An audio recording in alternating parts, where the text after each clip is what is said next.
have the pleasure of getting us started this morning. My name is Donnie Alexander, and I'm our Chief Science and Learning Officer here at CCA. It's really good to see you this morning after a really great first day. I hope today is just as good as it was yesterday. I think we are really people are gonna see that this room has some really interesting talks today. We start out the morning with some innovation talks. The first session is really looking at innovations in the field of monitoring and verification, of fuel sensors. We have everything from looking at tools that can model health impacts to how do we look at gender and monetize gender impacts. So a wide range of talks this morning. Then this afternoon, or I guess at 11, we'll be switching to talking more about the impacts that we see around health and gender and climate in full sessions. So we'll have a health session that looks at some of the emerging evidence that has come out in the field in the last 5 or 10 years and how clean cooking can play a role in that. Then we move to a session on women and business leaders in the sector and what they are doing. And so we'll hear from some really inspiring women business leaders. And then finally, right before the closing plenary, we'll look at how do we really include clean cooking in our NDCs, and what are the climate impacts of clean cooking. So that'll be a really nice ending to this session, or the day, excuse me. So just a brief overview. I hope everybody can stay in this room all day, and hopefully we get some more people. But I would love to pass it over really briefly to Professor Dan Kamen. He is a professor at UC Berkeley and also has worked in various roles in the government. Dan has been on this energy access path for 30 years, maybe, but really a pioneer in this space. And so I think, and is talking about some of the innovations happening right now. So I'm going to pass it over to Dan. Well, Donnie, thanks so much, and welcome to everybody. And again, I hope that you can stay and sort of not just participate in the session you're in or the one that's got direct interest, but kind of get the arc of the day for a couple reasons. First is that we're really trying to think about holistic solutions, and everyone who's chosen to come to the conference and being here, so I already know thinks that way. But looking at what are the different metrics, both quantitative and qualitative. And as a physicist, I want to stress the and qualitative, because we don't always think equally about the sectors, even if we're trying to build whole solutions. So when you think about what's changed and what could be different in terms of physical sensors, in terms of individual body monitors, in terms of stove monitoring, in terms of integration with the grid for those who are pushing, as I certainly am, for electricity to play a larger role as we go forward, kind of keep in mind at least what are the things outside of the area that you work most directly in that would also contribute to making clean cooking much more of an integrated part of not just NDCs, but what happens at the village, the kampung level, all kinds of local efforts that ultimately have to be tied together. And I guess the feature of that kind of strikes me as most critical here is that many of us think in terms of learning curves and innovation rates, in terms of individual pieces of hardware or individual scientific results. But the broader innovation ecosystem, which gets said a lot, doesn't often get kind of quantified, monetized, supported in ways that we can think through what really does it take so that fuel stacking isn't as extreme for some of the poorest people, or the seasonal differences in water or biofuel resources or whatever else don't completely dominate the decision making, so we don't get into one of these kind of weird kind of Faustian bargains where what's going on is an effort to make an individual piece of hardware better is not actually making the lives of people better. And I don't just mean cooks, but I also mean politicians who we'd ultimately like to be able to look at this sector and say, it's integrated into my overall plans. So as an example, there's now a number of countries, and many of you have worked on the documents, that make clean cooking a government white paper or make an explicit part of the NDCs, or in the cases of some countries now, carve out energy access opportunities as specifically something that if you don't make serious advances in not just cooking in the kitchen, but the whole fuel and labor supply to get there, you're not really taking this all on. Because finally, racial and gender justice has become a thing that we are working much harder as a community on to build information around, to quantify, to bring to the fore. There's a lot more opportunities to build this sector in than I think we had, when it's our fault, because we've known this for a long time, but we haven't made this central to the story. So as you kind of build through the narrative of the day, you know, I will be watching, I hope you'll all be watching for places where those kind of aha moments. This is an area where gender justice really does have an interesting connection to our broader thinking about land use planning or about national planning. And so it's, again, it's those linkages that I think that's the biggest benefit of us coming together physically. Zoom meetings are great when party A presents to party B and goes, has coffee or puts it on blank screen when they do something else. But the benefit of us being in person is to really get those kind of connections. So I just want to thank our organizers, Donnie and Alyssa and others, for setting this up, but also it's really on us to find those unconventional aspects that accelerate innovation. And so again, thanks for being here today. I'll be taking notes and kind of thinking about what I hear you all saying, but I'm really excited to hear the degree to which we can actually move and learn lessons outside of the areas that we each individually feel we know how best to do. So welcome, thank you, and I'm not sure quite how I pass it on, but Alyssa always is the right place, so thanks a lot. Thank you so much, Dan. I'm actually going to cede the mic for a quick announcement. Just to let everyone know that if anyone in the audience would like translation from English into French, there are headsets that can be picked up on the table over there, and simultaneous translation is available into French. And we have that all day in this room. You can have that all day in this room. Thank you. Thanks, Catherine. All right. What a great start. Thank you, Donnie and Dan.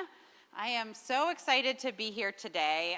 We've been thinking about this day for a very long time, and it's exciting to see you all here. So officially, welcome to the Measuring and Monetizing Impacts Innovation Talks. So if we've learned anything in this sector, I hope it is that we cannot assume impacts of our work without measuring them, quantifying them, really digging into what comes out of the work that we do. I hope at the very least we could all take that as our starting point from today, for today. And to that end, when we do talk about measuring and monetizing impacts, we often talk all about the numbers. And I love that approach. And today we're going to take a little bit of a different approach. We're going to relax and lean into the narrative around the work that we do, hear the stories of the work that our tremendous speakers are going to share with us behind measuring and monetizing impacts. So I'm going to keep my comments short so we can maximize the time that we're hearing from our fantastic speakers, who I'm so excited to welcome today. We're going to do this one by one, so I'm just going to introduce each speaker individually as they come up. We have 4 speakers who are great speakers in and of their own right, and also presenting on amazing work. And so I'm going to start us off. Nordica, if you want to come on up. So Nordica, and you can grab a microphone and make yourself comfortable wherever you'd like. Nordica is Associate Professor of Mechanical Engineering at OSU, as well as the Executive Director of Aprovecho Research Center, which are 2 really nice hats to combine. Many of you know Aprovecho as one of the leading voices in our sector from way back when about you cannot assume impacts. Aprovecho has been fantastic in our sector, really pushing us to measure stove performance. Just because you can't see smoke doesn't mean that there's not tremendous particulate matter in the air, and you cannot estimate fuel savings from looking at a stove. We've learned those important lessons over. Estimate fuel savings from looking at a stove. We've learned those important lessons over and over and over again in our sector, and thank you to Aprovecho for that. And in addition, Nordica herself is an important source of new energy into this sector. She is churning out engineers and researchers who are impassioned about clean cooking. and I'm really excited for the next generation to come under her mentorship. So Nordica is going to talk to us about advanced innovative direct impact monitoring, and we'll have time for maybe one question after each speaker, and then we'll all sit down together at the end.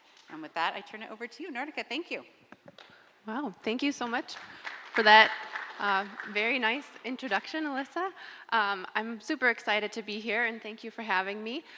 So one of my very favorite jobs as a professor of engineering is to give students the opportunity and to empower them to use their skills to address critical global issues like clean cooking. So when Alyssa asked me to tell a story instead of showing lots of slides, at first I was nervous, but then I was like, okay, great, this is a fabulous opportunity to really tell the story of the research from the perspective of the student researchers who made it all happen. These are really innovative, passionate students, and so I'll try to share their story with you today. So I'd like to start with Jen Ventrella. She was one of my very first graduate students, and she was so excited to join us that she went straight from her undergraduate graduation ceremony to jump on a plane and come down to Guatemala and meet me and 14 other students when we were there working with Stove Team International to build some cook stoves, but also to help them with some projects that they were doing around cook stove impact monitoring. And so they were working on a grant from the EPA, doing some stove usage monitoring with the little temperature sensors. And so the students and I were going from house to house, installing the sensors. Things were going great. It was feeling really good. And as we were walking to the next house, Jen pulled me aside and she said, Dr. McCarty, so this is great, but I wonder, why are we measuring temperature when what we are really interested in is if the stoves are saving fuel or not? And I paused and I thought, you know, that is an incredibly smart question, and I'm not sure that anybody has really asked that before. You know, we were all really excited about these temperature sensors to measure usage, but we weren't able to get to the fuel consumption, which is really, if you think about it, the most important metric of a cook stove program, because everything else hinges on fuel consumption, right? Carbon credits hinge on fuel consumption. If we're reducing fuel, then we're reducing emissions, drudgery, deforestation, all of that. So really we wanted to learn to do that better, and the tools that we had, like the kitchen performance test, are pretty time consuming and expensive, and there's a level of uncertainty associated with them. So Jen and I hypothesized that perhaps we could create some sort of load cell that if we hung it next to the stove, and from that sensor, we were to hang like a nice fabric container to hold the fuel before people use it in the cook stoves, that perhaps if we looked at the signal from that sensor over time, we could see when people were cooking during the day and how much fuel they were using in those cooking events. So we had a friend at Waltech Innovations design some prototypes for us, and we took those to the field. And one of the things that I loved about Jen was that she was really very passionate about the social aspect of our research. So like many of my students, she was earning a dual degree in mechanical engineering and applied anthropology so that she could really learn how to more engage with users and get that information that we needed. So using her ethnographic knowledge, we went to Guatemala and Honduras with Stove Team, or she did. I stayed in the office teaching. But she talked to some users about it, and because we didn't know, are people even going to be willing to use this thing or not? And what she found was that people really resonated with it because that's how they purchase their food in the market, right? A hanging scale, they can see how much it weighs, so they totally understood that concept. And they're also pretty okay with hanging it in their house because they thought it was nice that it was taking the fuel up off the floor, keeping it dry, and so on. They really didn't like the flashing LED that we had on it originally to monitor the battery life, so we got rid of that right away. But otherwise, they were pretty open to using that system. So that was awesome. So then we worked with our partners at International Lifeline Fund, and Jen went to Uganda to do a pilot study in 40 households. And for that, we were trying to understand if people would use it correctly, and we were trying to validate it against the kitchen performance test. And so the instructions that we gave those households was simply to put any fuel that you're going to use into this holder before you put it in your cook stove. Try to put a larger load if possible, and then just take fuel out as you need it for cooking. The one thing is make sure that you never put fuel back in the holder after you've taken it out. So if you haven't used it all, then just go ahead and leave that by the stove until your next cooking event. So what we found in that study was that when we compared the fuel consumption against the stove usage sensing, temperature sensing, that people were using the fuel sensor correctly 80% of the time. And I'll come back to that later, but that was pretty good for a first run at that with some pretty simple instructions.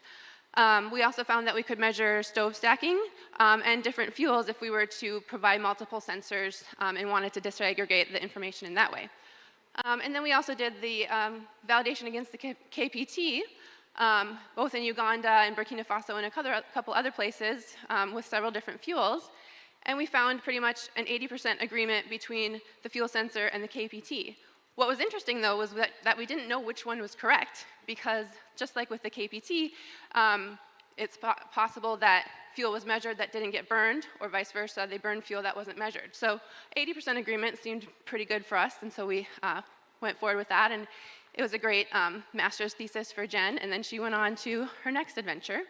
And then Heather came to my lab, and she was incredibly passionate about public health and data science. So really great person to want to come into humanitarian engineering. And the question that we wanted to answer was, can we use these systems to build capacity in other organizations such that we can make them easy enough to use that we, as highly trained researchers, don't have to go into the field to deploy these things, because what we ultimately want to do is have them in the hands of anybody who wants to use them and doing that effectively. So that was a perfect question for that time, because COVID hit and we couldn't go anywhere if we wanted to anyway. So we were very fortunate to have partners with Red Panda Network, and we developed all the training materials that we needed to advise them to remotely deploy these sensors. And so they did that in 55 households and deployed not just the fuel sensor, but also some temperature sensors and a light scattering PM sensor. So we had data streams from all three of those, which enabled us to do some cross-sensor analysis. And so the team did an amazing job deploying the sensors. We really had very few problems, considering it was our first remote approach to this. And what was cool about doing those 3 sensor streams was that we could do some cross-sensor analysis and validate some of the information that we were getting. So back in Uganda, we had validated the fuel consumption measures using the temperature sensor. And so we did that again, and we found again about 80% of the fuel was associated with a cooking event. But then Heather decided to try to validate that against the PM sensors. And suddenly the data agreement jumped up to 99%, because we found that we did a much better job identifying the start of cooking events with a PM sensor than we did with a temperature sensor. So we were accounting for more fuel in that way. So we were really excited that people were really using that effectively. And because of that, we were also able to know which data people maybe weren't using the sensor correctly, and we could throw that data out. So that actually made us realize that, in fact, maybe the fuel sensor is actually better than the KPT, because we have that record of what actually happened with the PM and the temperature, as opposed to KPT, you visit once a day, you don't know what happened when you weren't there. So that was really interesting to learn, and we felt really good about that project. Heather got a wonderful master's degree out of that, and then was fortunate to get a job with Berkeley Air monitoring group, so she's still in our community, so really glad to still be in touch with her and have recruited her to that. So then, meanwhile, while all this was happening, I was working with Opera to design this jet flame, which is essentially a small accessory that you can put into well, not any, but many different types of open fires and mud stoves and rocket stoves, and it essentially uses a battery-powered small fan to inject jets of forced draft up into the fuel bed of a cooking fire. And so that provides a bunch of additional turbulence and mixing, and in the lab we were seeing that that was reducing PM emissions by 89% in an average across 6 different cook stoves. So that was like, wow, this might be a really great innovation. We really need to get to the field and see what this is doing. So we wanted to go do some testing in the field. And at the same time, Olivier had been developing an integrated suite of sensors, not just the fuel and the exact temperature sensor and the PM light scattering, but also a gravimetric PM sensor and a USB power meter and some other things that we could deploy in households all simultaneously to get a holistic picture of what was happening, which was perfect because of the jet flame using a little bit of electricity, so we could use that sensor suite.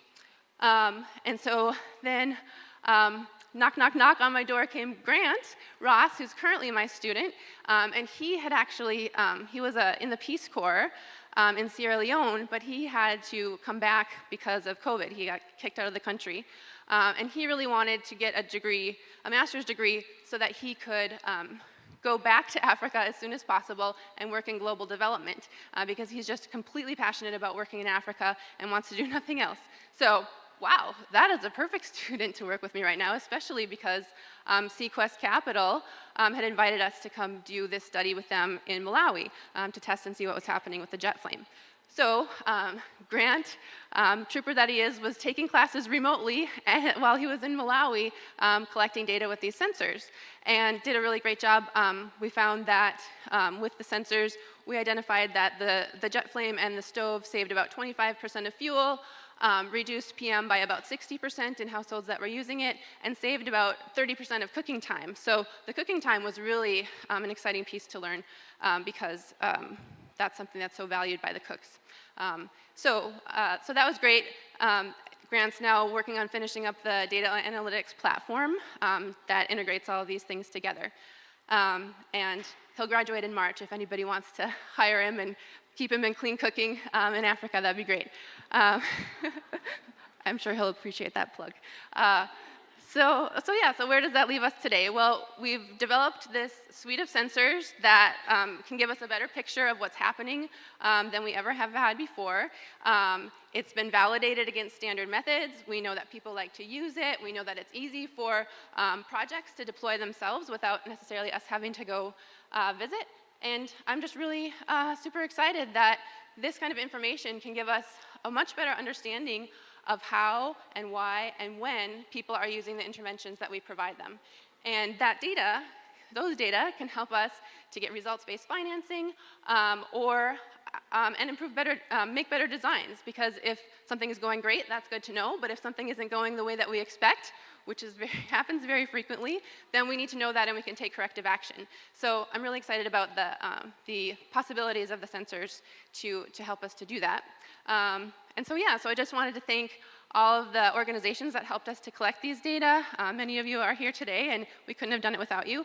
But I also really want to highlight the contributions of those 3 incredible students, because it really is those young people that have the creativity and the energy and the passion to continue this work. I have them entirely to thank for all that we're sharing with you today. So thank you very much. I look forward to your questions.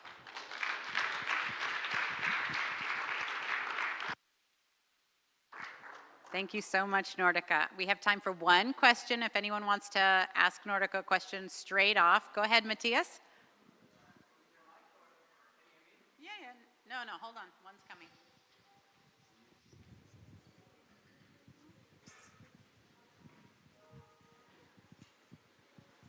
Thanks. That's super interesting. And just to echo your experience there, that I think it's actually very easy to connect these things. If you have electronics on the stove already, for example, in certain stoves you have a fan, and we connected electronics to that. So all our stoves now are actually sending us data. We have about 25 million records, and we've started opening it up to the research community. So just to say that we find incredibly invaluable way of monitoring for our own purposes the stoves just by putting a 2G chip and sending that data back. So I think it's really interesting to hear your reflection on that also. Great, thank you. Yeah, and I forgot to plug Olivier and our booth at the Expo. Like, if you're interested in learning more about this integrated suite of sensors that is launched and downloads to all a single file, which is really, really nice after having disparate sensor streams for this long. Check out the booth with Olivier. But, yeah, thanks, Matthias. Excellent. Thank you all. I'm excited to welcome our next speaker, who's Michael Johnson, who's the Technical Director at Berkeley Air Monitoring Group. So Michael has done really important work in our sector, research and interpretation and data analysis, and his work is really foundational to the work all of us do. And also, he's an incredibly versatile speaker. And so both in terms of being able to translate really technical material into a compelling narrative that anyone with any level of technical expertise can appreciate and enjoy, and you can ask him to talk about anything, and he does a great job.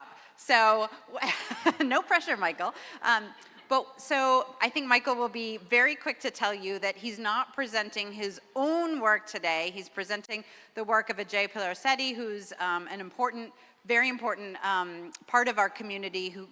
And when we found out that Ajay couldn't be here today to present his own work, we immediately thought, but that's great because Michael can do it and he'll be here anyway, and we'll do a great job on it. So we're delighted to have Michael here presenting on the air burden of disease explorer, also known as a BODE. With that, I'll turn it right over to you, Michael. Thank you. All right. Thanks, Alyssa. And yeah, I'm going to try not to embarrass myself or Ajay too much with this talk. I really wish that he could be here to give this. He would do it much better than I could. That introduction really should have been about Ajay because he does incredible work that's also foundational to our space. So yeah, I also want to thank Nordica for fostering and training some amazing people in our sector, including one that's at Berkeley Air now, another one, Jen, who is working with a project that we have in New York. So excellent. Keep doing that, please. Yes, thank you. All right. Alyssa said that she didn't want numbers in this presentation, but I'm afraid I'm going to start with a big number, a number that you've probably heard way too many times this week.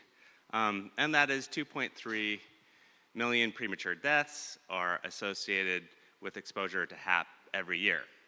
Maybe you've heard a slightly different number, a little bit higher, a little bit lower, but 2.3 million premature deaths is probably the best estimate that we have right now. And the reason I'm bringing that up is because this is our burden of disease. This is what this tool is aimed at doing. And that number, when you hear it right now, it's usually about motivation, right? It's thinking, this is a big problem. And that's generally why it gets included into introductions. But it's also a number that's pragmatic, right? It helps us quantify the issue in ways that are important. It helps us measure progress in our sector. For those of us who are working on health, it's really important to know how we can measure progress. And knowing the burden of disease is really important. So countries can look at the burden of disease in their own neighborhood. They can compare it to other health risks and say, okay, this is a big problem, this is a smaller problem. And you can also use it to characterize your progress towards goals. So you can look at the dents that you're making in health, right? So if you want to measure health benefits, for example, you have limited options, and that's kind of where we start thinking about these tools, right? So if you want to measure progress and you want to measure health benefits, you basically have a couple options. One, you could do a health study. If you do a health study, then you're looking at millions and millions of dollars, lots of researchers, years and years of work. It's not very practical to do that for a country or a program, right? For those of you who were at the talks on Monday, we presented some of the results from one of the big health trials that's going on right now, and I think in that we had over a dozen organizations. It's a 5-year project, $30 million from the Gates Foundation and the NIH, right? Every country doesn't have those resources. Every program doesn't have those resources to measure health benefits directly, all right? So that's not a practical option if you're going to try and measure health impacts for most contexts. The next option would be to do some modeling, and that's what a BODE does, but even to do health modeling, to do health impact modeling, that's not an easy thing to do because you need somebody with the technical experience to do these fancy modeling efforts and using the guts of how the GBD is estimated. That's not an easy thing to do, so you can't just casually ask anybody to do it. So that's still not so practical. So the idea here was that, okay, how do we operationalize the guts of how the global burden of disease is estimated in a way that makes it more practical for countries or other people to use, taking something that's really complicated and putting it in the hands of people who need to measure or estimate these health impacts. And that idea was really started by Kirk Smith and his PhD student at the time, Sumi Mehta, about 15, 20 years ago, when the first estimates for global burden of disease and HAP were being generated. And then that idea just kind of got tossed around a little bit. And a little while later, when Ajay started his PhD with Kirk, then he took up this idea, and that's when he developed HAPIT. And that's what HAPIT does, right? HAPIT takes the guts of how the GBD is calculated, these integrated exposure response curves. So if you know how much PM2.5 you're exposed to, we have these relationships with these different health endpoints like ischemic heart disease, chronic obstructive pulmonary disease, lung cancer, and childhood pneumonia.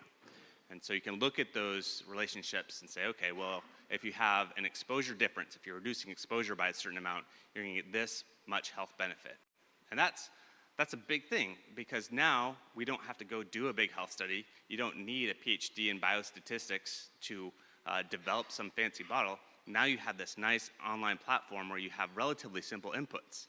You can put in your exposure at baseline, your exposure for the intervention, put in a few other simple things about demographics, how long this intervention is going to last, and it does all the work.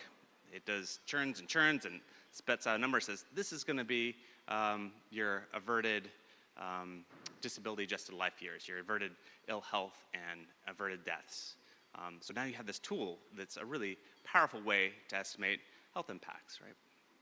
And then, I know I'm supposed to be talking about ABODE, but HAPIT was really the first iteration of ABODE, and ABODE is just a step beyond that. It's kind of the next, it's the next iteration of HAPIT. So, you know, it doesn't do things that are much different from HAPIT, but those exposure response functions I talked about, those are always changing, and so those got updated in ABODE. The interface got simplified. You know, it's nice and packaged in this really nice web interface. The health endpoints are a larger envelope now, so I believe type 2 diabetes is included in that, and I think birth weight and preterm birth are also going to be included. The other thing that that's really important and nice right now is that it looks at both ambient air pollution and household air pollution and separates them out so you don't have double counting. So that's a really important thing as well. So some of the tweaks and guts of that have been updated, and that's what ABODE is doing now. So again, this is a really powerful tool, and I'm going to just end on a few things. One is that just mentioning that has been used a lot. There are now 10,000 different unique users of HAPIT and ABODE combined. HAPIT is included in the gold standard methodology for looking at health impacts in our sector, and we just had the first project sell health credits, which is really exciting, right? This is what it's supposed to be used for. So there are RBS schemes that are using that right now. So there's a project with Sistema Bio and Cardano and BIX and the Osprey Foundation, and they made this happen, right? This is a great thing. We now have a mechanism to quantify those health benefits and provide incentives to sell those. So that's fantastic. That's a new revenue stream for our sector, incentive based. It's fantastic. And again, yeah, 10,000 unique users, and then a couple other just small things about this, right? It's still a model. So those of you who are modelers, there's kind of a crude term for something about models where you put something in, you get something out. I'll sanitize this, that's relative to my life. You put poopy diapers in, you get poopy diapers out, right? So you have to make sure that you're measuring the right things and you're measuring them well. So even though it's not super complicated what you have to measure, it's still important that you get good exposure estimates. You know the duration of your intervention, you know what those demographics are. Those are still quite important. And then the final point I want to make is that our understanding, our knowledge is always changing, right? So, and ABODE is designed to change with that. Those exposure response functions, they're updating and changing. Our health endpoints, our understanding about health impacts, that's always changing too. So this is another component of ABODE that's always going to be updating as well. So it's going to reflect the state of science and our understanding as we move forward. And again, a really useful tool because health is such an important driver in our sector, and we need tools that are accessible and easy and applicable and provide really important information so that we can measure our progress in our sector towards health. So I'll wrap it up there. Certainly want to thank Ajay, Kirk, everybody else, and happy to answer any questions that I can. Thank you.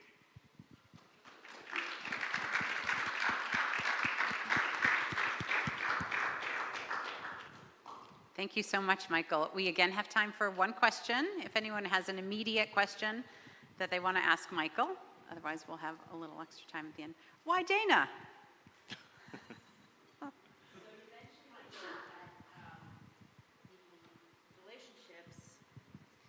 You mentioned that the relationships between exposure and different health endpoints are always changing. Those dose response curves are always changing. Why are they always changing? That is a great question. So we're always getting more information. The organization that develops those or uses those is called IHME, and there are other modelers who develop these. But they're always getting new information from different studies and adjusting their models. And again, the path or the arc is always towards better information. So when a new study comes out and says, oh, this is going to affect the relationship between, say, exposure to PM2.5 and lung cancer or ischemic heart disease, for example, you might see that curve bend up a little bit more, bend down a little bit more. They figure out better ways to model it that reflect the data better. So those things are always happening as we get more data coming online. And it's a really hard thing to do. It's a really complicated thing to do. If you ever look at the author list for the global burden of disease, it's like 200 people or something like that, maybe more. It's a lot of work to try and figure out how to estimate those things. And even the working group that works just on HAP, I mean, it's dozens and dozens of researchers that do that. So super complicated, and there's a lot of additional information that goes into that. I can't not call on Donnie, so this is the last question. Go ahead, Donnie. And you may have answered this because I had to step out, Michael, but it would be really, can you talk about the time frame that, like, if you're using HAP and you have a 3-year program, what are those, does it model the benefits into the future, or how does that work? And if you address this, just say, Donnie, you should have been here the whole time. It's a great question. No, I did not address this, but also there are simple parts of this and complex parts of this. The simple part of it is you can adjust the intervention time. You can look at different times of your intervention, but the benefits accrue over a longer time than your intervention actually lasts. And this is where Ajay could talk about the technical part of it, but there is something called, I think it's cessation lags. It's just a way to accrue those benefits over a longer period of time, and he uses a standard approach that I think the EPA has developed because, again, you have exposure benefits at one point in time, but you might have longer term benefits over time that are beyond when the exposure reductions happened.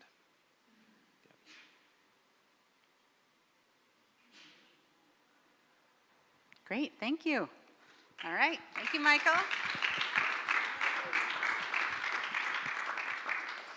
Next, I'm excited to welcome Claire Willers, who's a Senior Manager for Market Relations at Gold Standard. So at Gold Standard,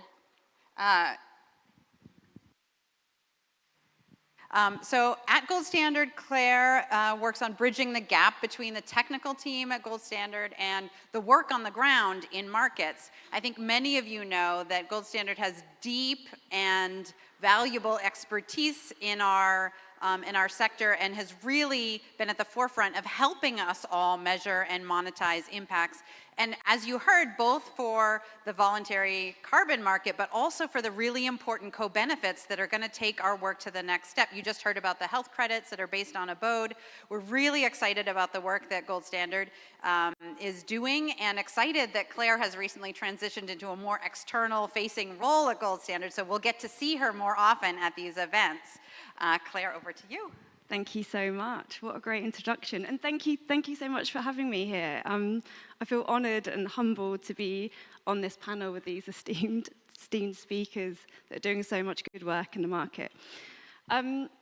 So I'm going to talk about digital MRV and what we're doing at Gold Standard to kind of help support the market.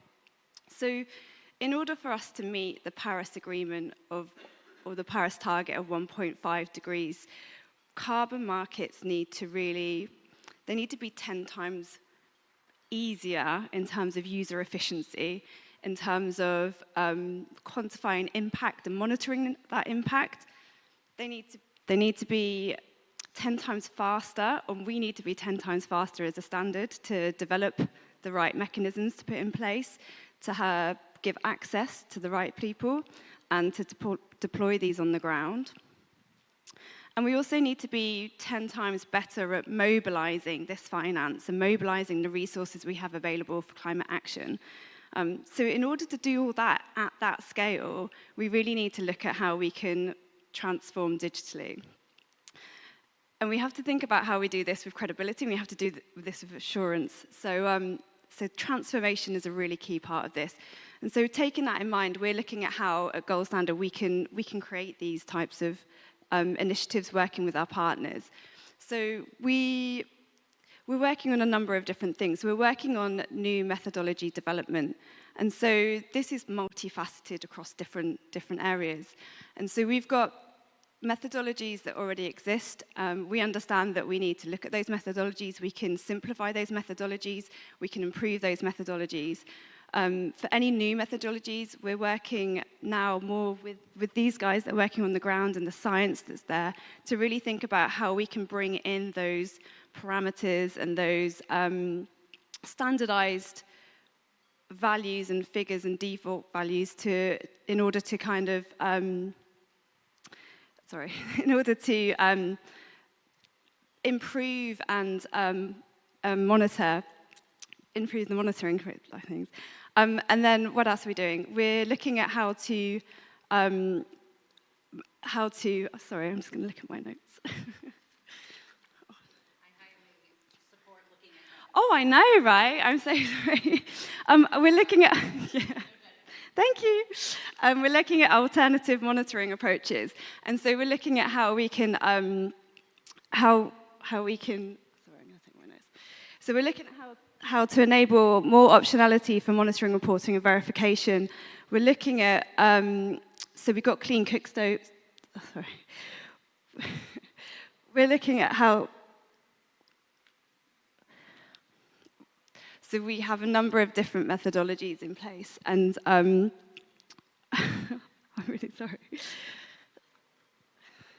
Okay. Oh my God, I know, I'm so sorry.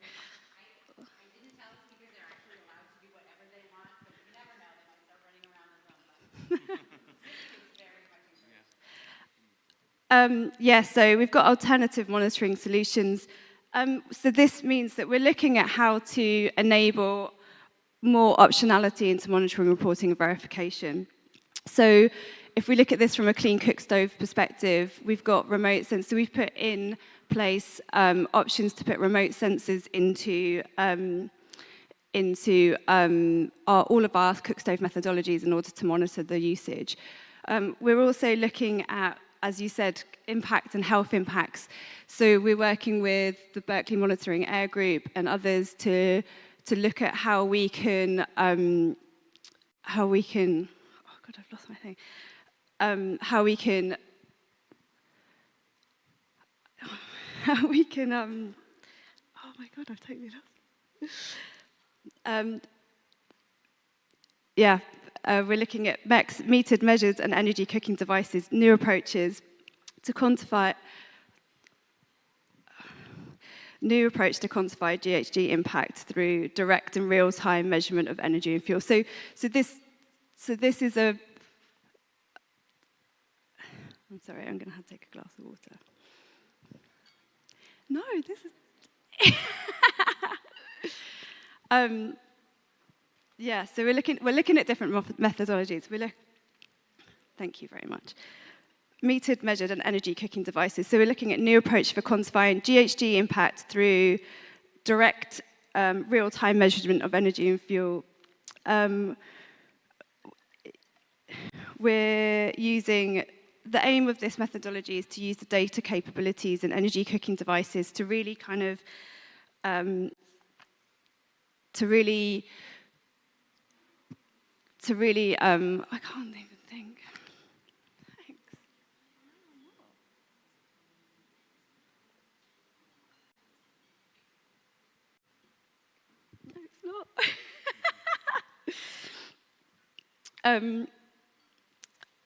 Yeah, so, yeah.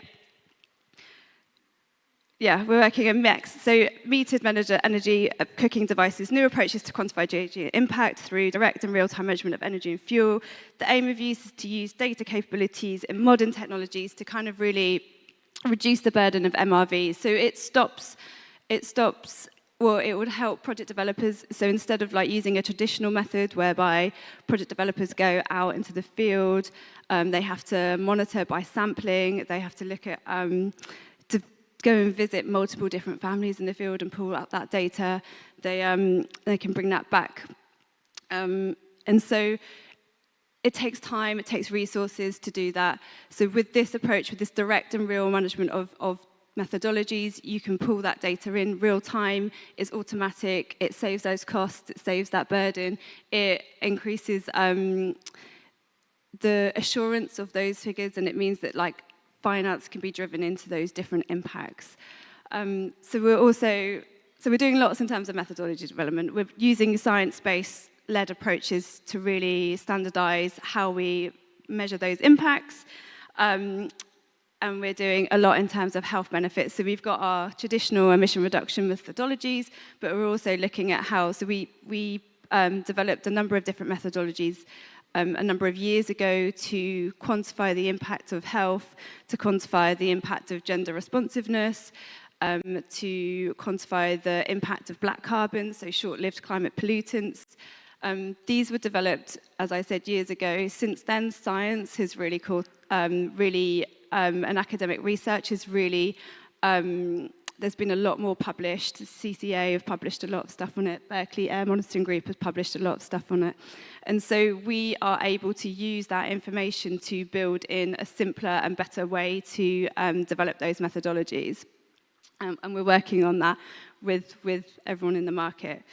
We're also looking at how to digitalize our tools in order to make them more efficient and in order to better quantify and monitor our impacts.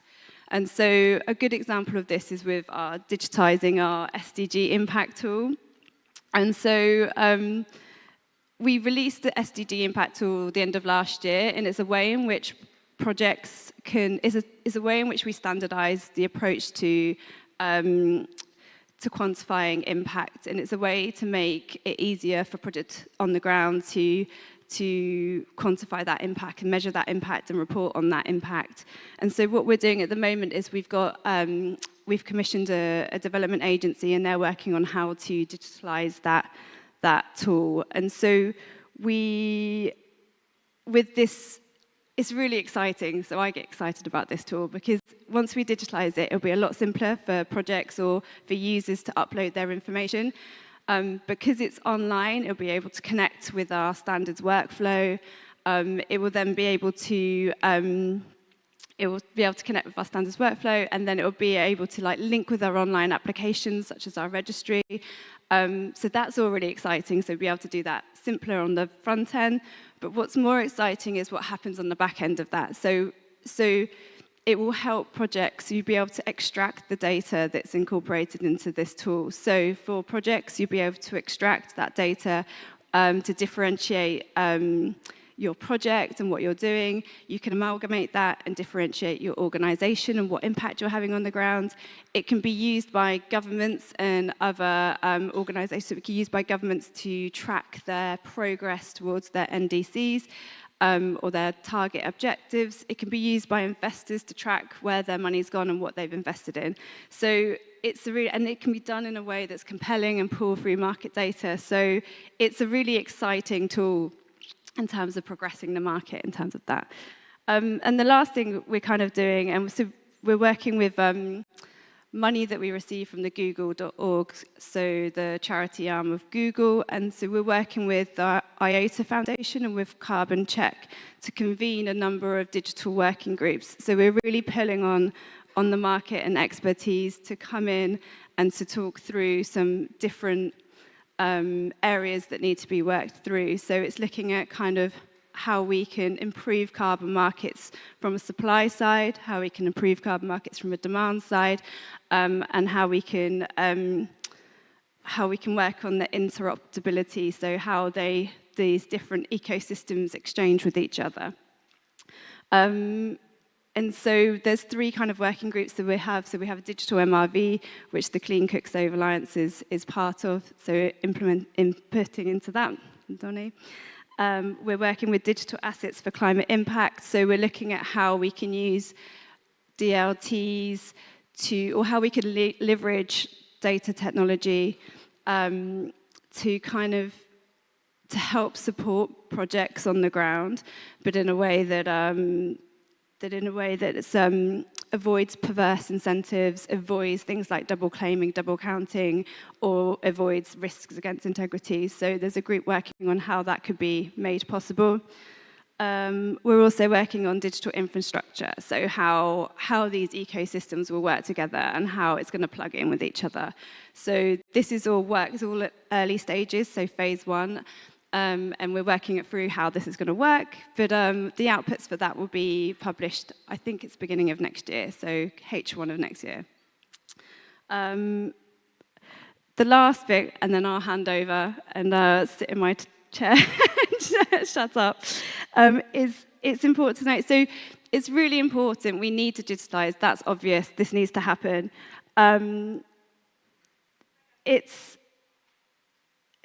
We shouldn't digitalize for the sake of it. So this needs to be done in a real way that actually helps the market, that doesn't add any cost, that doesn't add any burden, that doesn't, it really needs to support that. So we're really conscious of that. So these are efforts that we want to do with the market, with input from the market in terms of how best to approach this to ensure that we create systems that actually really support and really lower costs, increase credibility and assurance, and simplify, this is good for projects on the ground, simplify the certification processes, which is one of our main aims. So I'll leave it there. Thanks so much.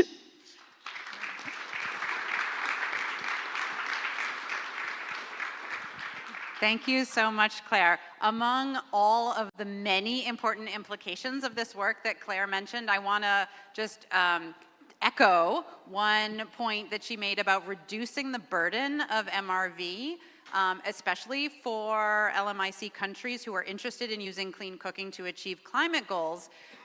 Not to shamelessly put a plug for a session you're going to hear later today, but you will hear later today in the climate session about work that CCA and UNFCCC and US EPA and Berkeley Air Monitoring Group and the Climate and Clean Air Coalition are all doing together under the nomenclature 4C, the Clean Cooking and Climate Coalition, to really support LMIC governments in helping them build clean cooking into their climate goals. And what we're consistently hearing, in addition to the we need more money, is that MRV is intimidating, and that's where they're most actively requesting support, is around reducing the burden of MRV. And so we're really excited about the opportunities that this work will grant us. So thank you so much, Claire, for the hard work. And we do have time for one question for Claire, in addition to my little commentary that was not planned. Yeah. Go ahead. We'll bring you a mic. Thank you very much. This is really interesting to hear. I was just wondering, with the digital monitoring, how do you guarantee consumer protection and privacy protection specifically? Sorry, how do I get consumer protection? So privacy protection of the consumers using the stove that are having, the digital monitoring, the real-time monitoring, the remote sensors. Yeah, so that's a really great question. So, I mean, in terms of the digital monitoring and sensors, we're looking at how to implement those in a way that do support and work. A lot of this work is early in its process, but we'll make sure that we will make sure that every element of that's kind of thought through before we would enable those types of digital technologies to be participating in our methodologies, essentially.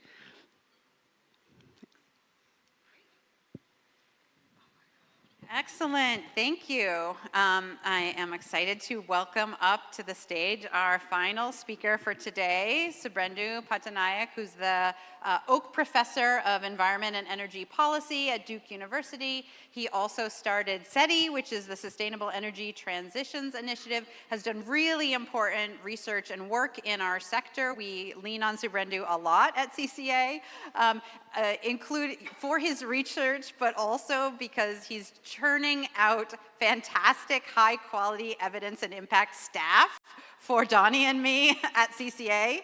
And even though there is a risk of a Duke University takeover of CCA, we're very grateful for everything that they contribute to our work. So please keep it up, Brendu. Should I stand here so I'm not, don't have my back to you? You can stand wherever you like. Okay. You can sit, you can cartwheel, whatever feels good. Not that. So we are in Accra, right? And hopefully there are some Ghanaians in the room, so Ago. Okay, so here we go. I firstly wanted to thank CCA, Clean Cooking Alliance, for this opportunity in the following sense.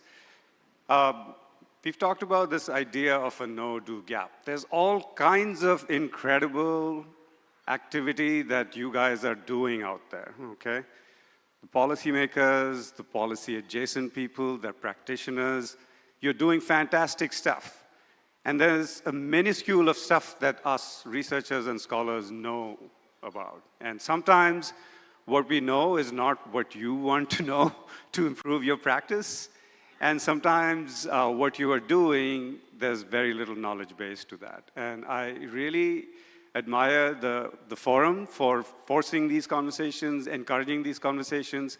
And the story or the project that I'm going to talk about comes from one of those conversations at a CCA meeting, sitting next to Ken Newcomb, and he made some claim, and I said, how do you know? He said, I know, and I said, really? Okay. And so there's a very nice project that has come out of that, and that's what I want to talk about, okay? So pivoting a little bit from emissions and health, but really along the lines of what Claire was talking about, we move to the number one thing that women in low and middle income countries have their time. And if there is a device that makes them save that time, wouldn't that be a good thing, okay? And so that's what this study is about. Initially, so I'll give you 5 sort of stylized facts. We have plenty of time, lots of coffee breaks, lots of hanging around, cheap Django beer to further flesh this out.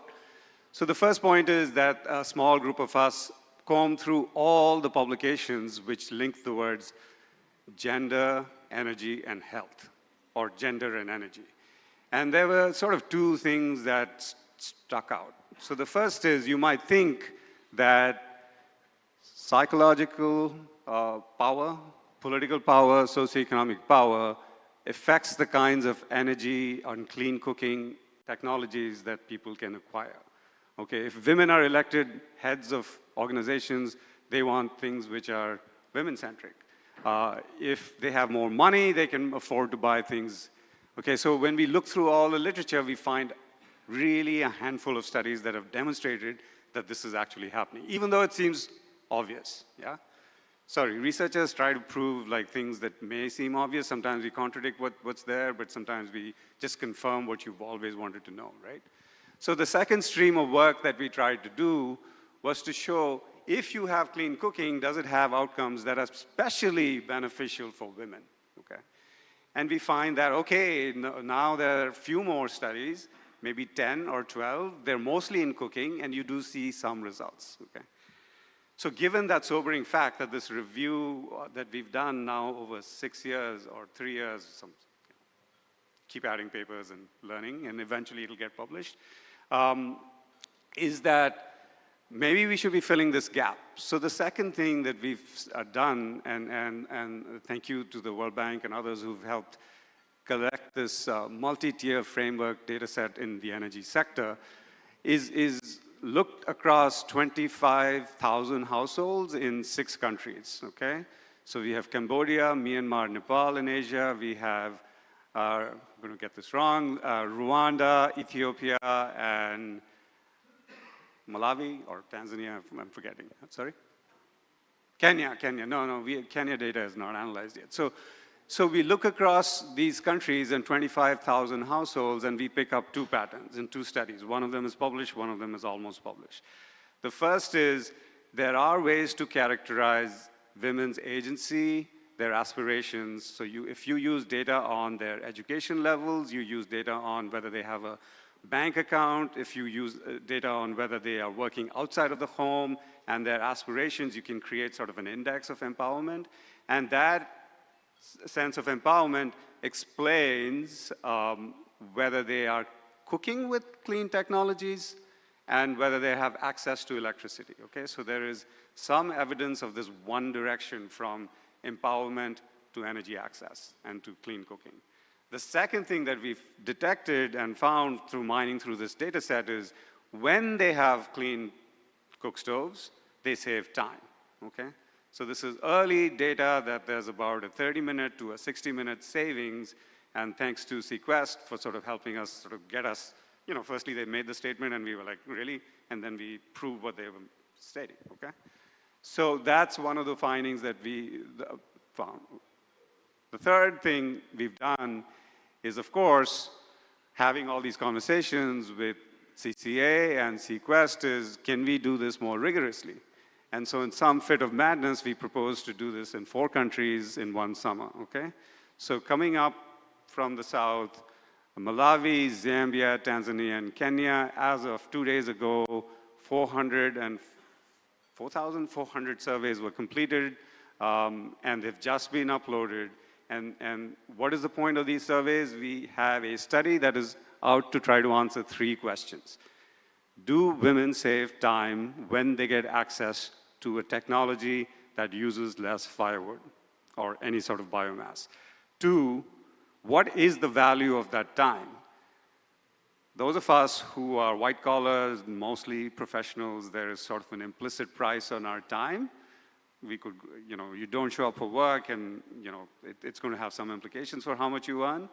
But it's a different story in rural Malawi, it's a different story in rural Kenya, and it's an even more different story in Tanzania, et cetera, right? But at least it's in 4 countries. So how is that time valued?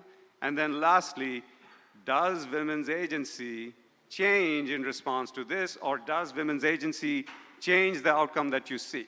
Okay, so all these things that we're talking about involve tricky measurement issues because time is one thing for you and me with lots of gadgets on our hands and in our pockets. It's a different thing in a rural setting. Not that they are illiterate, not that they don't have numeracy, but they have some challenges taking 24 hours and sort of putting it into different activities, right? So there have been some stylized work that like the one that we've talked about, and we are working to improve the methodology so one day it could be verified and used in sort of impact investing, okay? And so that's what the project is about. So the second last fact is that as the downloads came in 2 nights ago and some of the students who were working on it started crunching numbers, we see some obvious facts. Very, very high reliance on biomass, almost exclusively on firewood and charcoal. So, there is this aspirational technology, LPG. This is not happening in the places we're working, okay? Electric cooking, no way, okay? So this is very much a biomass-based system. But women have agency, and it varies. Already across 4,400 households who are primarily rural in these countries, you are seeing a wide variation in how mobile women are, how much financial access they have, and that's important for us to sort of start detecting patterns and whether that affects sort of the outcomes we look at, okay?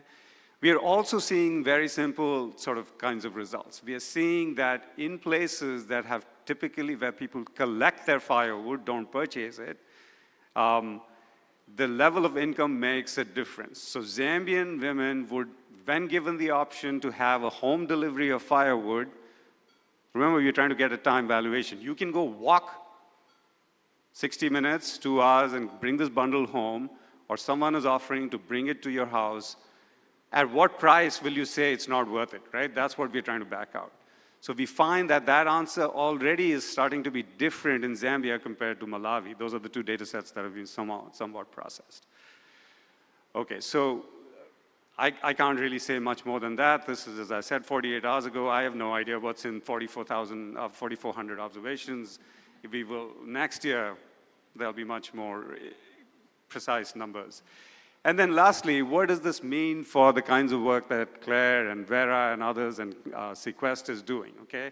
Someone asked me, well, what does this mean for bringing in new finance? So honestly, results-based finance, social impact bonds, impact investing. You guys know a lot more about this than I do. A lot of people who went to college with me are in Wall Street or Silicon Valley. I'm just schlepping around a village in Kenya, so I cannot tell you much about how this information turns into that. But very simply, to construct a bond, you will need to have an estimate of how much time is going to be saved and what is the value of that time. Yeah?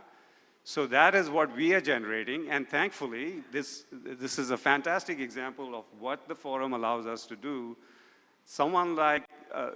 A group like Sequest and Ken, who was around somewhere, you can ask him what happens with this kind of data, how does it bring new money in?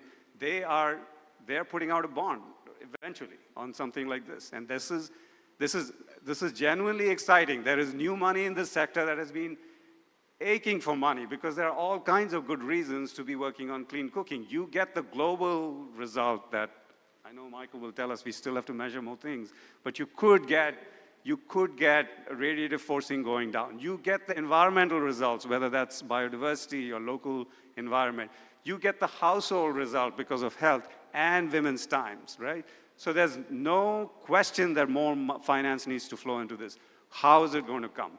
By demonstrating that to someone in Norway or someone in Germany or someone in the UK, that the lives of lots of people might change for the positive in this way, and here is exactly what it is, that's the basis for bringing more finance in. So, okay, so I will, and I think Brent is here, is going to release this methodology next week, something like that, and so I really don't know much more about that, but I should sit down, and if there are questions about this or about what I just said, happy to take it now, outside. I'm around all day. Thanks. Thank you so much, Brendu. Fantastic. Any specific questions for Brendu before we start more of a conversation? Conversation first. Mike? Hi, Shola Olopade from the University of Chicago. It's not specific to you, but if I can ask a question from the panel. You know, beyond all this modeling and focus on HAP, you know, one of the big challenges that we have is the terrible ambient air pollution. How do the ability to do the remote sensing of what people cook with, how are we factoring the terrible ambient exposure into some of these health outcomes that are all over the place? Because I'm interested in knowing whether improving the indoor air quality alone is enough to really lead to meaningful outcome, because people just don't stay indoors. Yeah, we are certainly grappling with that in our ecosystem right now. Who wants to start out? Michael? Sure. Yeah, it's a great question, Shola, and it's something that a lot of people are interested in their sector. There have been quite a few studies recently, including a review that Ajay and I can't remember who was Donnie, who did Ajay work with on the ambient and HAP review? Yes. But, you know, it shows that you can't clean up ambient air without cleaning up HAP, and you can't clean up HAP in a lot of these settings without cleaning up ambient air. So they're really linked. And it's actually an opportunity because there's been so much more interest and research in ambient air, and that's where the money is. So, once you identify that link and you're saying, okay, well, those people who are living in urban areas where all the resources are getting impacted by household air pollution, turning into ambient air pollution, right? That's actually a leverage point. That's a place where those linkages could be a really powerful tool to, I think, provide more investment in mitigation measures. So, it's not an easy problem, but it's actually a problem where I think we have some leverage, because you can bring together those people who are working on ambient air pollution and bring in some of the resources that we've seen for addressing ambient air, which have been far greater than addressing HAP. So, I see it as an opportunity as much as a problem, at least in terms of resources.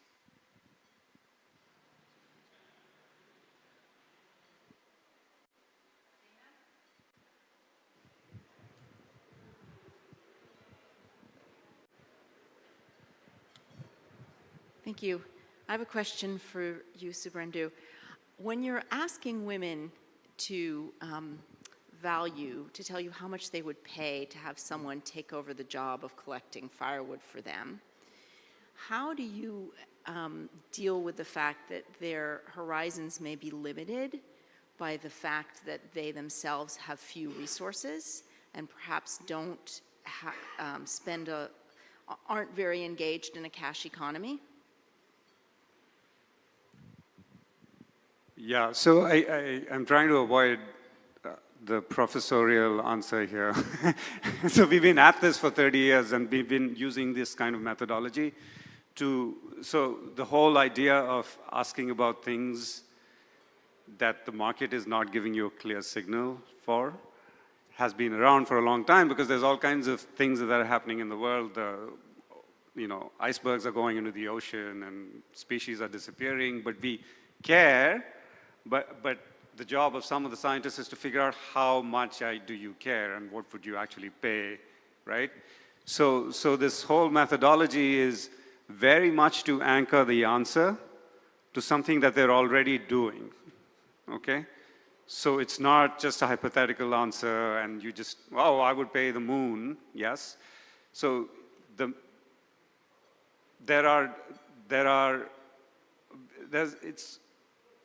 I wrote my dissertation on how do women value water that's coming down from the streams that affects their rice production. That was, I hate to say it, 27 years ago. So we've been at it for a while, which is not to get some bogus answer. You ask a hypothetical question, you'll get a hypothetical answer. But it's tied to what they're actually doing. It's tied to their economic status. It's tied to lots of focus groups to say, like, okay, if this bundle shows up, because there is actually some, and we can already see it in our data, there is already a lot of purchasing going on in some places, right? Because for all kinds of reasons, they cannot collect it themselves. So that the real purchase decision was going to be anchored to this potential purchase, which will be, in the form of some other group. All I'm trying to say is it's a reasonably robust methodology over the years, and we've been at it, so this one we won't screw up, I promise you that. We'll screw up lots of other things, yeah. I see you have the microphone, so I'm going to have you go next, but then the woman next to Shola will be after you. Thanks. There we go. Yeah. Okay, so this is directed at primarily at Brendu, but anyone maybe can answer, or I'd like to hear different opinions. And it's kind of the flip side of that question.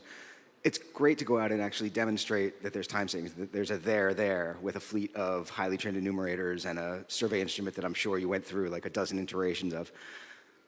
Ultimately, this should be like any other impact translated into some sort of quick and easy way that it can be MRV'd, right? That you can do monitoring, MRV with it, so that the projects that are claiming, it's a verb.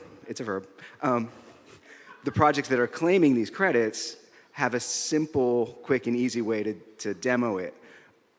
Are you at a place yet, Brendu, or anybody else there, where you can say, okay, we did this really sophisticated field research, but anybody with minimal training can go out and ask these 3 simple questions and show that, yeah, we're also verifying it with some rigor in all of these projects. So otherwise, it still raises questions about the validity of the future credits that people are going to be purchasing and the validity of the market itself for these kinds of outcomes. So I think the quick answer, and then maybe Claire can weigh in because their group might be doing something on this, is obviously compared to how much we know about health, which the health crowd will say not so much, but there's not a lot of work on this, right? So for sure, I would be an idiot to say, oh yeah, of course, once the study is done, it's done. That said, we are coming at this from 4 different directions. So we've already got a 10-country assessment, right? From, as I said, 25,000, it'll go up to 30,000 next time I present because we'll have added countries. We have 4,400 from 4 different countries. We're deliberately varying the location. Now, does that mean that next year you guys can roll out and maybe with a digital device or like Olivier was talking about, we can just get this information? Probably not. But the spirit is very much in what Claire was saying earlier, to sort of have a low-cost way of measuring this and documenting this, right? So Sequest and CCA are very interested in that final outcome, so that is just hovering over us. We could have done 4 households and like follow them around every second and like, but then that would be nothing we'd learn from them because they could be the most peculiar people, right?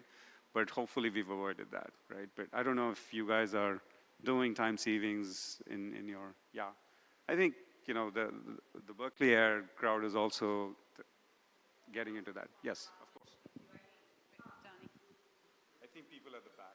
I think this is of great interest because we know that it's important, that women's time is really important, and it's not something that we have looked at in depth. I mean, there was kind of a dearth of evidence compared to health or climate. But it is important, and how do we, if we can monetize that and bring down the cost of those stoves for the rural poor, that's a huge win, right? Like, that has kind of been the challenge that we've all been facing. We talk about LPG and ethanol and electricity, and, you know, that for the large portion is going to be urban, peri-urban, and then starting to go out to the poor, or the rural areas. But for so much of the very low-income rural areas, that's not a reality in the next 5 or so or however long years. And so if we can bring them to the market or lower the prices so that they can enter, then that's great. So that was the impetus for this.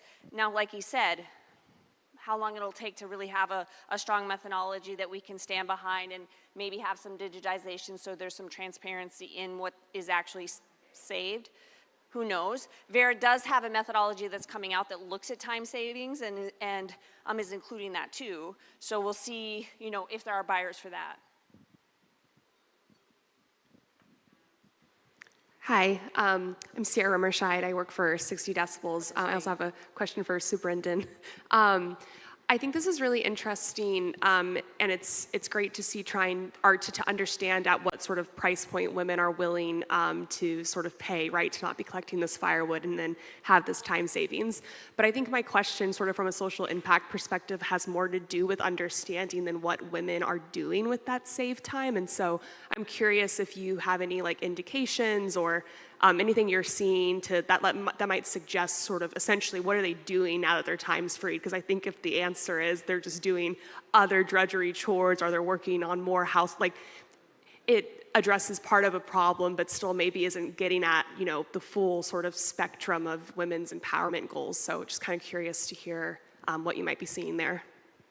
Yeah, so thanks for that. Just 2 quick reactions. One is the data was completed 2 days ago. I really shouldn't say the next set of things I'm about to say because I've visited X number of households and it's absurd to be arguing for a large sample and then saying, oh, I saw this in the field. That said, on Monday, I think Matt Shupla was presenting some findings and they have from Kenya in partnership with you guys? No, someone, I forget. They do show what people are doing with their time. And we have full intention of doing that because we have a very detailed, we have 3 ways to measure time. One is the standard way everybody's been doing for the last 20 years. The other is a time diary for every 15-minute increment, what's going on. We have to pay them to fill that out. And then the third thing is a stylized diary with tokens and things which chickens are picking up and running away with, and we have to bring back. And so we will have that before, after, in places that get stoves where Sequest is doing its program, and in places Sequest is not touching. So we will have before, after, with, and without. So we will be able to show you. And you're right. We could find that they are now having to fetch water, and then the water people will be mad at us, right? So yeah, okay. Fair enough. Matt is going to answer his question. He's going to answer that question. Yeah. Hi. Yeah, thanks, Brendu. Hi. Yeah, so to answer your question, Claire, we've been doing some work. It's in informal settlements in Kenya, so in a very urban setting, but we found how they spent their time savings was greatly influenced by their agency, as Brendu was talking about, but we found over half of the women in our sample, it's a lot smaller than Subrendu's study, we have about 400, but we found over half of them reported using their time savings to take on additional employment. But it was greater among women that stated that they were the head of the household. So we have this effect of maybe agency potentially impacting their time savings. And women that stated they weren't the head of the household were more likely to use their time savings to take on household tasks. So there was this difference there. And additionally, there was some very small percentage reported using it for leisure, some for going grocery shopping or obtaining more food. So there's this also potential link between food security, which I think is important as well. We've had other sessions here. So I think you can go many routes with this and impacts on mental health. And so we're kind of just at the very beginning of this, but I think finding these pathways is very important and these linkages. So I'm happy to talk more. But yeah, thanks, Brendu. Yeah, I would encourage folks to track Matt down, and also, Layla Kwong from UC Berkeley also presented some interesting time savings results too. I was interested to see the one about children sleeping more, having more time for sleep. There's all sorts of interesting data coming out, which is exciting that we haven't had before. We are going to wrap up now, so make sure if you didn't get a chance to ask your question that you catch these guys. We'll have a full half an hour for a networking break during the next block. So I'm going to wrap us up to echo a sentence from the middle of Subrendu's talk, which was, "This is genuinely exciting." I pulled that out because that's how I feel. I've been working in the sector for 20 years, and it really feels like we're at an inflection point about what we understand about the impacts that we can and don't sometimes generate, and what we can do with them, and how we can use that to really push forward in our sector. And just the scale that looks possible now that didn't before. So I'm going to pose one last question and ask all of our speakers to address it, which is really, what are you most excited about, whether it's related to the innovation that you presented on or otherwise, as it relates to our ability to help more families and more communities transition to clean cooking solutions in better ways than we ever have been able to in the past. And I'll just pass things down from here.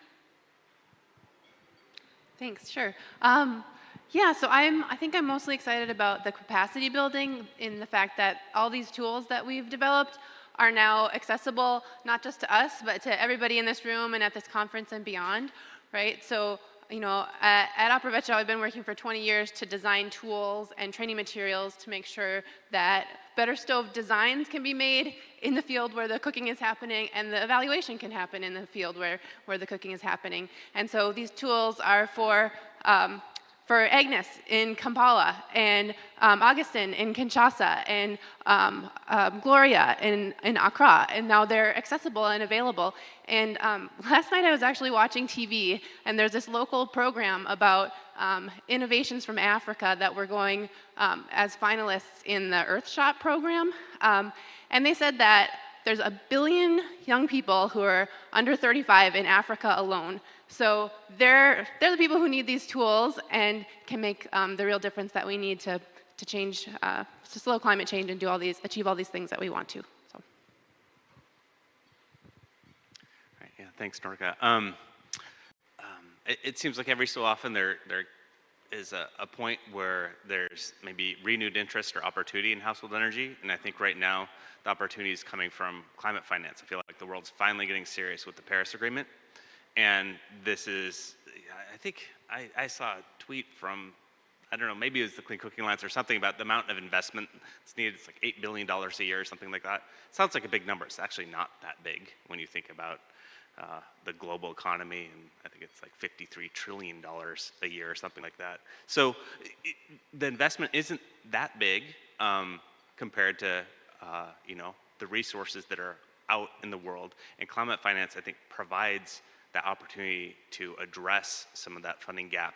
And we're seeing that there are new and different ways to package the co-benefits. So climate finance might be the way to get money in to address this issue, but also leverage that so that we're also looking at health, gender, these other impacts. I think we're at a point where maybe we're going to start seeing more investment in the sector because of climate, but it's an opportunity to address everything that we've seen as being a problematic issue with cooking. So, yeah. Cool. So we need digital solutions to ensure better data. Better data gives more credibility. More credibility gives more assurance. More assurance de-risks investment. And de-risking investment is what we need to scale finance into these much needed initiatives. So what I'm really excited about is the fact that the science is there, the technology is there, the market's there, and it's all coming together. And so I really feel like this is a period where it's going to explode into a way that we can really start investing into these solutions that we've all been working for many years to try and implement. So yeah, I'm very excited. Yeah, so I think I already said I'm super excited, and one example is I haven't been home in 2 months, and I'm about to miss my son's 18th birthday if I don't make the flight tonight. So I think the reason this is exciting is, at the end of the day, who is the primary beneficiary here? It is a woman in a kitchen in not just rural Africa, but lots and lots of. And that's what we are focusing on, and we are completely centered on that. And what is their primary resource? It's their time. They don't have anything else. And so the second feature, so the fact that we're focusing on their time, and the second feature that this kind of partnership, it's no longer abstract research, right? Between Sequest, dropping stoves, CCA being able to take these results and talk to all of you, and us working on that. I mean, what else would you want to do research for? I mean, there's people who want to write papers, but this is why this is fascinating and exciting and makes me negotiate with my family about missing birthdays, yeah. All right, we hope we can get you home in time. Thank you, everyone, for joining us. I really appreciate all the great questions and the very attentive faces throughout the presentation. It was nice to see such great audience engagement. Thank you for coming. The next session on health will start back up here at 11, and I hope you can make some meaningful connections and find joy in the coffee break. Thank you.